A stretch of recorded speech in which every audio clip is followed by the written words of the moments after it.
इस्लाम में सक्सेस कैसे हासिल होती है। अल्हम्दुलिल्लाह हम सब मुसलमान हैं और हमें इस्लाम में बाहैसियत एक मुसलमान, हम मुस्लिम हैं, तो हमें सक्सेस कहाँ कहाँ मिलती है। दूसरों के बनिस्बत गैर मुस्लिम की अगर बात करें, उनसे ज़्यादा हमें सक्सेस मिलती है, लेकिन हमें मिलने के चांसेस बहुत ज़्यादा होते हैं। बात समझिएगा, सक्सेस मिलने के चांसेस बहुत ज़्यादा होते हैं, लेकिन हम अपनी गलतियों की वजह से वो मौके चांसेस जो है वो गवा देते हैं। आप ये देखिए कि बहुत से ऐसे भी हैं जिन्होंने बहुत तरक्की की, बहुत बड़े बड़े मुस्लिम्स हैं, नामवर मुसलमान हैं, अल्लाह पाक ने उनको मौका दिया और उन्होंने तरक्की भी की है। मैं सीरियसली बात करूं, अगर देखा जाए तो इस्लाम में अगर हम नमाज की तरफ जाते हैं, हम अगर ज़िक्र और अस्कार की तरफ जाते हैं, हम इस्तिग़फ़ार की तरफ जाते हैं, हम अल्लाह को किसी न किसी तरीके से याद कर रहे होते हैं। देखिए नमाज तो फ़र्ज़ है, ठीक है, हम कुरान पाक पढ़ रहे होते हैं। आप ये देखिए कि नमाज जो है वो आपको बेहयाई से रोकती है, नमाज आपको बुरे कामों से रोकती है। इसी तरह से जब हम अल्लाह का ज़िक्र करते हैं तो हमारे दिल पर जो मैल होता है वो ख़त्म हो जाता है, वो हट जाता है, एक पर्दा आ जाता है, एक झिल्ली सी आ जाती है हमारे दिल पर, जो एक काला पर्दा आ जाता है, जिसे हम साफ़ करने के लिए, हटाने के लिए हम इस्तिग़फ़ार करते हैं, अल्लाह से माफ़ी मांगते हैं, अपने गुनाहों की बख्शिश तलब करते हैं।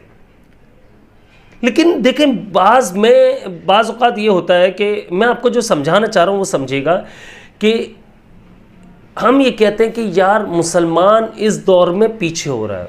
मुझे बताइए कहाँ पीछे हो रहा है।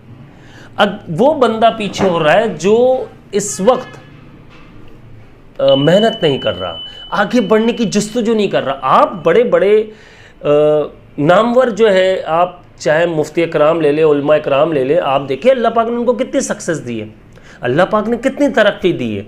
आप ये देखिए, वो जो हर बंदे को नहीं, कुछ है मखसूस जिनको तरक्की मिलती है।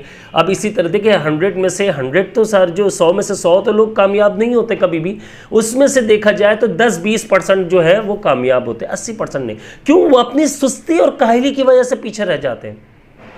अब बात यही आ जाती है कि हम में से जो 80% लोग नाकाम होते हैं और 20% लोग कामयाब हो जाते हैं। मुस्लिम्स की बात कर रहा हूं मैं। उसकी वजह क्या है, रीज़न क्या है? अल्लाह पर तवक्कुल, अल्लाह की रहमत से ना उम्मीद ना होना। जो लोग अल्लाह पर तवक्कुल नहीं करते, अल्लाह पर भरोसा नहीं करते, अल्लाह पर कामिल यकीन नहीं रखते और अल्लाह की रहमत से जब ना उम्मीद हो जाते हैं, ला तक़नतू मिन रहमतिल्लाह, तो अल्लाह पाक ने देखिए कुरान पाक में फरमाया अल्लाह की रहमत से मायूस नहीं होना है हमने, और हम इसी चीज़ को नहीं समझ पाते। मैं आपको एक बात बताता हूँ, देखें मैं आपको सिर्फ और सिर्फ, ये वीडियो की हद तक नहीं, ये आपके अंदर का ज़मीर को झंझोड़ देंगे। मैं अक्सर वीडियोज़ में कहता हूँ कि इस्तिग़फ़ार करो, अल्लाह से तौबा करो, अल्लाह से अपने गुनाहों की माफ़ी मांगो, सही ऐसे ही कहता हूँ। आप ये देखिएगा कि मैं आपको एक वाक़या बताता हूँ, कुछ टाइम पहले की बात है, मैं शेयर नहीं करना चाह रहा था, कहते हैं ऐसे वाक़या शेयर, लेकिन मैं अगर मेरी सोच ये है कि इससे आपको फ़ायदा पहुँचेगा तो फिर मुझे सवाब भी मिलेगा इसका, इसलिए मैं शेयर करना चाह रहा हूँ आज। कुछ टाइम पहले की बात है कि मैं थोड़ा सा डिस्टर्ब हुआ था फाइनेंशियली, और तकरीबन ये कोई 2022 की 21 की बात होगी, तो मैं बड़ा परेशान हुआ था। तो मेरे पास कोई ऐसी चीज़ नहीं थी जिसे मैं सेल करके और कुछ पैसे आ जाते और मैं बिज़नेस स्टार्ट कर लेता दोबारा। यानी कोविड वगैरह की जो कहानी चल रही थी उसकी बात कर रहा हूँ, उसके साथ की बात कर रहा हूँ। हाफ डे कोविड जो बंद हो रहा था, 6 बजे सब कुछ बंद हो रहा था और शाम में 6 बजे, उस वक्त की बात कर रहा हूँ। मैं बड़ा फाइनेंशियली डिस्टर्ब हुआ था, मैं रोने लगा, रोता था, अल्लाह से मांगता रहता था। मैंने बड़ी अच्छा दुआएं मांगी, मैंने नमाजें भी पढ़ी हैं, सब कुछ करता था, लेकिन वो एक अंदर से एक ज़मीर जो था मेरा, बात समझेगा, मुतमईन नहीं था। अंदर से मुझे ऐसा लग रहा था मैं कोई चीज़ मिस कर रहा हूँ। हालांकि मैं बाहर निकल कर एफर्ट्स भी कर रहा हूँ, मैं कोशिश भी लगा हुआ हूँ कि यार किसी तरह से कहीं से पैसों का बंदोबस्त हो जाए और मैं ये जो टाइम जो पूरी दुनिया पर आया हुआ है इस वक्त, और स्पेशली मुझ पर भी जो आया हुआ है, मैं इससे निकल सकूं। अब मेरे पास एक प्लॉट था, मैं उसे सेल कर रहा हूं और अगर कोविड के दौरान की बात करें तो कोई चीज़ सेल नहीं हो रही थी, प्रॉपर्टी डाउन हो चुकी थी बहुत बुरी तरीके से और मैं बड़ा परेशान हो रहा था। यकीन मानिए कि मैंने काफ़ी महीनों तक कोशिश की कि वो प्लॉट जो है, वो ज़मीन जो है वो मैं सेल कर दूं, लेकिन नहीं हो पा रहा था। मैंने फिर अपने आप से ये सवाल किया, मैंने कहा यार कहीं कोई कमी छोड़ रहा हूँ मैं। वो कमी क्या थी मैं आज आपको बताता हूँ। अल्लाह पर कामिल यकीन। मैं दुआएं तो मांग रहा था, लेकिन उससे ज़्यादा मैं कोशिशों में भी लगा हुआ था कि यार ये बिक जाए बिक जाए बिक जाए बिक जाए। बस अल्लाह से ही दुआ करते अल्लाह जल्दी बिकवा दे, अल्लाह जल्दी बिकवा दे। मैं रो नहीं रहा, अल्लाह से अपने गुनाहों की माफ़ी नहीं मांग रहा। मैं से अपने गुनाहों की माफ़ी मांगूंगा तो मेरी मुश्किलें हल हो जाएंगी, मैं सोच ही नहीं रहा। फिर मैंने जब हमारे हज़रत ने बताया कि इस्तग़फ़ार करो 1200 मरतबा डेली, जितनी फाइनेंशियली तुम्हारे ऊपर प्रॉब्लम्स आएंगी सब ख़त्म होना शुरू हो जाएंगी, रास्ते खुल जाएंगी। यकीन मानिए मैं सच बता, 3 से 4 दिन की बात है, मैं चलते फिरते भी इस्तग़फ़ार करता था और बैठ कर भी करता था। इसके बाद इशा की नमाज के बाद मैं रो अच्छा वो टाइम ऐसा होता है फ्री हो जाता है हर बंदा, तो खाना भी खा चुका होता है और फिर इस तरह से होता है कि टाइम होता है बंदे के। इशा की नमाज के बाद यानी कि मैं रो कर अल्लाह से दुआएं मांग रहा था, नवाफिल भी पढ़ रहा था। तो सलात व हाजत की जो नवाफिल होती हैं वो पढ़ रहा था, इस्तग़फ़ार की नवाफिल पढ़ रहा था मैं।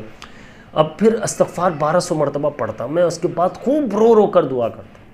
यकीन कीजिए मुझे सही से याद नहीं है 3 दिन थे या 4 दिन थे, 3 से 4 दिन में यकीन करें खुद ही कॉल आई। मैंने जगह जगह जो नंबर लिखवाए हुए थे वहाँ पर, मैं उसकी जो कीमत थी प्लॉट की उस वक्त में उससे 20% 30% कम में बेचने के लिए तैयार था, बल्कि ज़्यादा, हाँ 30% होगा, 30 to 35%। यकीन मानिए मैंने नंबर लिखवाया हुआ था और डायरेक्ट जहाँ से लिया था वहाँ से कॉल आ गई कि आप ये सेल करना चाह रहे हैं, आप कल आकर हमसे मिलें। मैं ये सोचा था कुछ पैसे अभी मिल जाए और कुछ मंथली इसमें भी मिल जाए तो चल जाएगा, कुछ पैसे अभी मिल जाए मेरे पास। ऐसी प्रॉब्लम का मैं आपको बता रहा हूँ कि इतना ज़्यादा फंसा हुआ था मैं उस वक्त। लेकिन जब मैंने वहाँ से कॉल आई, मैं दूसरे नेक्स्ट डे में जब गया हूँ तो यकीन मानिए आप, उन्होंने कहा कि आपने कितने का सेल करना है। मैंने कहा इतने का। मैंने उनका मार्केट वैल्यू मालूम है? मैंने कहा मैं खामोश होकर, मैंने कहा जो समझ में आ रहा है मुझे बताइए कितने का सेल हो जाएगा। उन्होंने कहा जितने का आप ले रहे हैं इससे ज़्यादा नहीं, 2 लाख रुपए का फ़र्क आएगा। मैं हिल गया, मैंने कहा अच्छा ये 5 साल की अब या 2 साल की या 3 साल की, मुझसे कहेंगे इंस्टॉलमेंट, अभी इतने पैसे ले लो बाकी इंस्टॉलमेंट। लेकिन उन्होंने मुझे कहा कि आप ठीक है फ़ाइल लेकर आए। मैंने कहा जी फ़ाइल तो लाया हूँ। बोला ठीक है आप इनको। मैंने कहा लेकिन फ़ाइल तो ऐसे नहीं दे सकता, पेमेंट शेड्यूल मुझे बताइए। बोला शेड्यूल क्या तय करना है, ये आपको चेक दे रहे हैं करंट का, मैं ज़िम्मेदार हूँ, आपको ये कल सुबह जाकर आप कैश करवा ले। कंपनी के यानी जहाँ से मैंने प्लॉट बाय किया था, ख़रीदा था, वही लोग दूसरी मुझे पार्टी दे रहे हैं और कह रहे हैं कि आप हमारी ज़िम्मेदारी है। मैंने कहा ठीक है आप सिग्नेचर कर लीजिए, रिटर्न वर्क कर लेते हैं हम लोग। तो लिखत पढ़त जो भी हुई, इसके बाद उन्होंने मुझे दिया चेक। मुझे यकीन नहीं आ रहा था, मैंने कहा कहीं यार ये कोई मेरे साथ स्कैम ना हो जाए।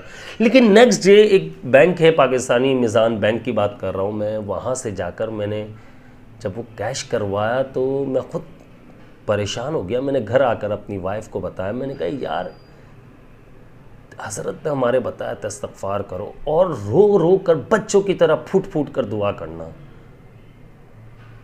1200 मरतबा मैंने इस्तग़फ़ार 3 से 4 दिन में किया और ये देखो ये पैसे आ गए। वो बैग था, बैग में मैंने कैश रखा, घर आकर मैंने ये सारी चीज़ें बताई।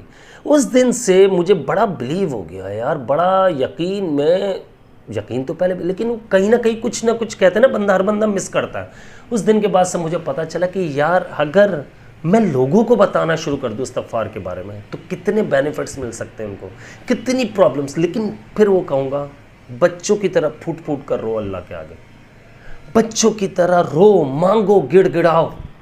यकीन मानिए मेरा जब 3 से 4 दिन, मुझे याद नहीं है 3 दिन में काम हुआ 4 दिन में, लेकिन बहरहाल इन 4 दिन से ऊपर नहीं हुआ था, ये काम हो चुका था। तो मेरा हो सकता काम तो आपका क्यों नहीं हो सकता? मैं जिस अल्लाह की इबादत करता हूं आप भी तो उसकी इबादत करते हैं, आप भी तो मुसलमान हैं, मैं भी मुसलमान हूं। बस क्या है ईमान थोड़ा कमज़ोर हो जाता है। कामिल यकीन जो है ना अपने अल्लाह पर करना है हमने। फिर आप देखिए रास्ते कैसे खुलते हैं, मामला कैसे बेहतर होते हैं, किस तरह से रिस्क बरसता है।